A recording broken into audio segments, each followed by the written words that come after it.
वित्त मंत्री निर्मला सीतारमण के द्वारा आज संसद में यह बजट पेश किया गया। लेकिन उस बजट की क्या प्रतिक्रिया है,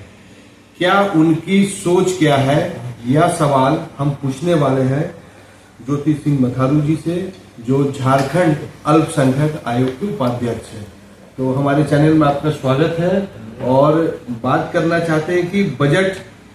क्योंकि बजट ही ऐसा विषय है जो देश के लोग, चाहे रिक्शा चलाने वाले हो या कॉर्पोरेट के सीईओ हो, सब उसको ध्यान से देखते हैं। विपक्ष भी देखते हैं, संसद भी देखते हैं और सभी लोग देखते हैं। तो आपकी प्रतिक्रिया इस बजट में क्या क्या पॉइंट है जो आम जनता के लिए फायदेमंद है? देखिए, मुझे तो ये बजट जो है, पूर्ववर्ती जो बजट थे उसमें और इसमें कोई अंतर मुझे दिखा नहीं। हाँ, स्लैब जहाँ तक के बढ़ाने की बात है तो सरकार हमेशा प्रयास करती है कि बढ़िया से बढ़िया बजट पेश करे, लेकिन मुझे लगता है कि ये बजट में जो है ऐसा कुछ भी नहीं दिखा हम लोगों को। क्योंकि आप भी देख रहे हैं, हम भी देख रहे हैं, आपके दर्शक भी देख रहे हैं कि जिनका जो है आर्थिक स्तर पूर्व में था वही है, कोई बढ़ा नहीं। ना तो उनका आय बढ़े और तो और जो सरकारी उद्यम थे वो भी बंद कर दिए गए और उसको जो है प्राइवेटाइजेशन की ओर ले जाया गया। तो जब रोजगार नहीं हो रहा है और लोग राज्य से पलायन कर रहे हैं और बाहर जाके काम करने के लिए मजबूर हो रहे हैं, तो सबसे पहले तो राज्य को मजबूत करना होगा केंद्र सरकार को। जब राज्य मजबूत होगा तो ऑटोमेटिक है कि राष्ट्र मजबूत होगा, और राष्ट्र मजबूत होगा तो हम विश्व में जो बात करते हैं कि हम लोग बहुत ही प्रगतिशील देश हैं। नो डाउट पूर्व के प्रधानमंत्रियों ने जो काम किया है वो उसकी देन है, चाहे डॉक्टर मनमोहन सिंह जी हमारे नहीं रहे, उनकी जो आर्थिक नीतियां थी आज भी देश में काम कर रही हैं, लेकिन उनके जो काम थे उनको लोग बढ़ा नहीं पाए, इसका एक दुख होता है हम लोगों को। सरकार ने बहुत अच्छा लॉन्च किया कि न्यूक्लियर में बिजली का उत्पादन किया जाएगा, एमएसएमई में फंड दिया जा रहा है, नवाचार रिसर्च में फंड दिया जा रहा है, सोलर एनर्जी, विंड एनर्जी में, ईवी में टैक्स किया। तो इतना उन्होंने घोषणा किया तो अच्छा ही होना चाहिए। देखिए, ये चुनावी बजट है, सबसे बड़ा बात मैं बता दें कि जो सरकार है जिनको सारे वो लोग आज बैठे हुए हैं, मुझे लगता है कि उनके लिए बजट बनाया गया है। आम आदमी जो है उसको ईवी से कोई मतलब नहीं, उसको अपने रोजी रोजगार से मतलब है ना। देश की 80% जनता आज भी जो है 5 किलो राशन पर डिपेंड कर रही है। आपके माध्यम से मैं बोलना चाह रहा हूँ, आप भी जानते हैं, देश भी जानता है, और उनकी मजबूती नहीं करके जो है बड़े बड़े चीजें बात करने से नहीं चलता है। तो देश को मजबूत करने के सबसे पहले जो है, जो सबसे निम्न स्तर का व्यक्ति है, जो मध्यम वर्ग है, उसके बारे में नहीं सोचेंगे तो कॉर्पोरेट अलग चीज है, कॉर्पोरेट नहीं होगा। हम कॉर्पोरेट को भी समर्थन करते हैं, नो डाउट नहीं करते हैं, लेकिन कॉर्पोरेट के साथ साथ हमारे जो लोग हैं, जो हमारे सबसे जो गरीबी रेखा में जीते हैं, उनका आर्थिक स्तर बढ़ाने के लिए क्या हुआ ये मैं जानना चाहता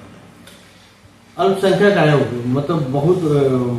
संवैधानिक पद है, इसमें बहुत बड़ी जिम्मेवारी होती है, आपको भी संसाधन की जरूरत होती है, वित्त की जरूरत होती है। क्या केंद्रीय बजट में अल्पसंख्यक आयोग में कुछ फंड दिया गया है? देखिए, फंड तो आता है, फंड नहीं आता है ऐसा नहीं है, लेकिन आज मैं बता देना चाहता हूँ कि आपको कि बंगाल सरकार जो है उसका बजट करीब 5200 करोड़ रुपये का है, जो राष्ट्र के बजट से लगता है कि बराबर सब खर्च है, उससे थोड़ा बहुत कम है। और हमारे झारखंड में भी बहुत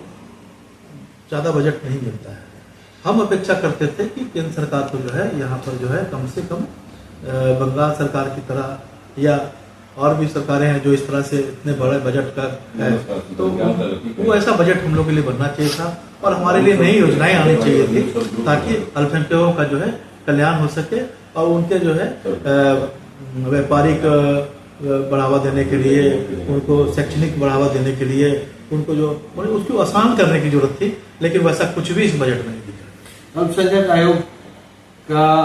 आपके कार्यकाल में क्या क्या काम हुआ है जो बहुत महत्वपूर्ण है, क्योंकि आप लोग भी बहुत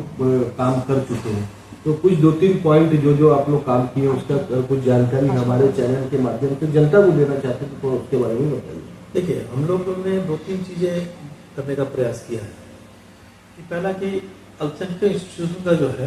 स्टेटस जो है, अल्पसंख्यकों का स्टेटस का जो है उसके लिए हम लोग अभी काम कर रहे हैं ताकि उनका स्टेटस जो मिलने में आसानी हो सके। दूसरा है कि जो अल्पसंख्यक इंस्टीट्यूशन है, नो डाउट सरकार से के साथ में चलती है, सरकार से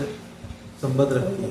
लेकिन इस पर जो है सरकारी हस्तक्षेप ज़्यादा हो रहा है और अल्पसंख्यक इंस्टीट्यूशन को चलाने में लोगों की, क्योंकि वो अपने एसेट से जो है अपने सब संसाधनों से इंस्टीट्यूशन खड़ा करते हैं, लेकिन उन पर अगर इस तरह से पहरा देने का बात होगा तो उस पर हम लोग काम कर रहे हैं। तीसरी बात है कि अभी जो है वीसी पोर्टल से क्या हो रहा है कि अल्पसंख्यक इंस्टीट्यूशन जो है और खास करके राज्य के छात्रों का जो है वो सेशन लेट हो रहा है। तो हम लोगों ने प्रयास किया है कि इस पर जो हम लोग मीटिंग किए थे अभी अल्पसंख्यक इंस्टीट्यूशन के सारे लोगों से, तो हमें एक जानकारी बहुत बड़ी मिली कि एक तो वीसी पोर्टल नेट के थ्रू फॉर्म जमा होता है, 1200 रुपये किसी कॉलेज का है, किसी कॉलेज का 500 रुपये, किसी कॉलेज कुछ चार्ज होगा। कोई गरीब छात्र है जो एक सुदूर सारंडा के जंगल में रहता है, कहीं रहता है, उसको मन है कि वो संत जेवियर्स कॉलेज में पढ़े, वो बड़े कॉलेज में कहीं पढ़े, है ना, लेकिन वो फॉर्म नहीं भर पाता क्यों कि नेटवर्क के चलते, है ना। तो इसको जो है आसान करने की जरूरत है और जो है बदलाव लाने की जरूरत है, इसलिए उस पर भी हम लोग काम कर रहे हैं। जेल में जो पुरोहित पंडित आते हैं उनके ऊपर बहुत बड़ा मांग थी, क्या उसमें कुछ सुधार हुआ है? जी, पहले उनको 40 रुपये मिलता था, जो है अभी हम लोगों ने राज्य सरकार को लिखा था, हम लोग जेल में विजिट किए थे कि वहाँ जो पुरोहित लोग जाते हैं, चाहे वह हो, चाहे मौलवी हो, चाहे पादरी हो, चाहे वो पंडित जी हो, चाहे जो भी हो, उनका जो है मानदेय जो विजिट करते हैं, जाते हैं वहाँ पर, तो उसको बढ़ाने की जरूरत थी, तो उसको हम लोगों ने बढ़ाने का काम किया। अभी हमारे मुख्यमंत्री जी ने एक भी कहा कि जो है प्राइवेट जो ये है क्या बोलते हैं आपको कब्रिस्तान है, उनका भी जो है 4 दीवारी का जो है उसको भी घोषणा की, तो उसको भी हम लोग करा रहे हैं। उसके बाद क्या है कि सबसे बड़ा चीज़ है कि झारखंड अलग होने के बाद बिहार के मॉडल को ही एक्सेप्ट कर लिया गया है ना, और जो है यहाँ पर अल्पसंख्यक का गठन कर दिया गया है। लेकिन क्या है कि महाराष्ट्र बोलता हूँ, तमिलनाडु, है ना, उसके बाद महाराष्ट्र, इस सब जगह में जो है ना, क्या है वेस्ट बंगाल कि इसमें जो है अल्पसंख्यक आयोग को एक कानून का दर्जा मिला हुआ है, उनको जो है कोर्ट लगाने का अधिकार है, जिस तरह की राज्य में महिला आयोग को जो है अधिकार है, बट झारखंड में जो है सिर्फ और सिर्फ खाली हम लोग को मॉनिटरिंग का है। तो हम लोगों ने इस विषय में भी काम करने का प्रयास कर रहे हैं कि इसको जो है संवैधानिक आधार पर प्राप्त हो, हम कोर्ट लगाने की अनुमति मिले, ताकि जो है हम लोग जो है अल्पसंख्यक और ज़्यादा से ज़्यादा काम कर सकें। क्योंकि जब तक अगर इसको अगर नहीं दिया जाएगा पावर, तो मुझे लगता है कि अल्पसंख्यक को कल्याण करने में थोड़ी मुश्किल आते रहेंगी और चलने लगे रहेंगे। तो इसमें हम लोगों ने मुख्यमंत्री जी को भी बोलेंगे कि भाई इसके जो है हम लोग को ध्यान देकर इसको जो पुराने कानून थे उसमें बदलाव करके और चीज अमेंडमेंट करने की जरूरत है। अब हम बात करेंगे जब राज्य सरकार की राज्य की बजट पेश होगी, तब इनसे हम पूछेंगे कि राज्य सरकार अल्पसंख्यक आयोग को कितना वित्तीय अधिकार दे रही है, फंड दे रहे हैं कि अगले साल की तुलना इस बार बढ़ाया जा रहा है। दूसरी चीज की इसकी जो जो योजना पाइपलाइन में उनके ऊपर भी चर्चा किया जाएगा। इस इंटरव्यू को इस जगह रोका जा रहा है, अलग विषय में डॉक्टर जी से फिर बात किया जाएगा। बजट और अपनी आयोग की जो कार्यविधि उसके लिए आपने जवाब और सवाल का हेल्प करने के लिए आपका आभारी रहे एडी लैब चैनल, और एडी लैब चैनल को आप लाइक कीजिए, सब्सक्राइब कीजिए। एडी लैब में अगर किसी प्रकार का सलाह दीजिए। जोहार।